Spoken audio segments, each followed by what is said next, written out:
कांग्रेस सांसद दीपेंद्र सिंह हुड्डा का बयान सामने आया है। हिसार कृषि विश्वविद्यालय से जुड़े हुए मुद्दे पर उनका बयान सामने आया। कहते नजर आए, कृषि विश्वविद्यालय की प्रशासन ने छात्रों के साथ अन्याय किया है। दोषियों के खिलाफ कानूनी धाराओं के तहत कार्रवाई हो। कांग्रेस सांसद दीपेंद्र हुड्डा का प्रदेश सरकार पर जमकर निशाना साधते हुए नजर आए। कहते नजर आए कि हरियाणा में एक के बाद एक पेपर लीक हो रहा है और एक के बाद एक भर्ती घोटाले भी हो रहे हैं और वोट की राजनीति के लिए युवाओं को जुमले दिए जा रहे हैं। हरियाणा के नौजवानों के साथ धोखा किया गया, जमकर निशाना साधते हुए नजर आए।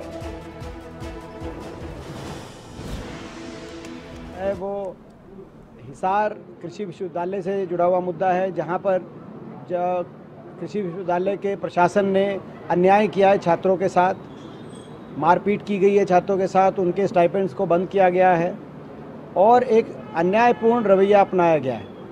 तो सभी छात्रों की मांग है कि उस पर कार्रवाई हो, वाइस चांसलर को तुरंत हटाया जाए और जो दोषी हैं उनके खिलाफ न्याय संगत कानूनन जो कार्रवाई बनती है उन आपराधिक धाराओं में मुकदमे दर्ज करके कार्रवाई कराई जाए।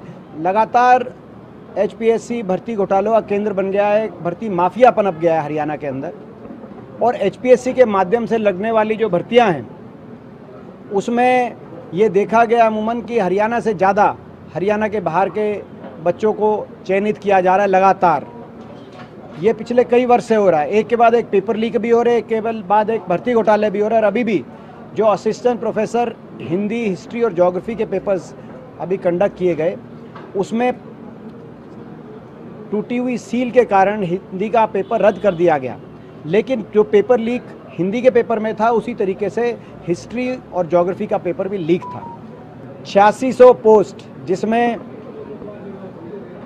पुलिस के, हरियाणा पुलिस के भी लगभग 5000 के करीब पद शामिल है, जो आचार संहिता से कुछ देर पहले इनको निकाला गया था बच्चों को भ्रमित करने के लिए, वोट लेने की राजनीति के लिए, और इन 8600 पोस्टों को अब सरकार ने वापस ले लिया है और अब बात की जा रही है कि नए सीटी के बाद लाया जाएगा। तो यानी कि चुनाव के पहले जितने जुमले दिए गए उनमें ये भी एक जुमला शामिल था, 8600 पोस्ट भी शामिल थी। तो इतना बड़ा छल धोखा हरियाणा के नौजवानों के साथ किया गया है जिसका अंदाज़ा आप लगा सकते हैं। जिस प्रदेश में सबसे ज़्यादा बेरोजगारी हो, तो ये हमारी युवाओं को लेकर ये बहुत सी मांगे हैं प्रदेश के नौजवानों की। इन मांगों को लेकर युवा कांग्रेस भी मजबूती से इन मांगों को लेकर संघर्ष करेगी आने वाले दिनों में और हम भी हर स्तर पर इन मांगों को उठाने का कार्य करेंगे, चाहे संसद हो चाहे विधानसभा हो।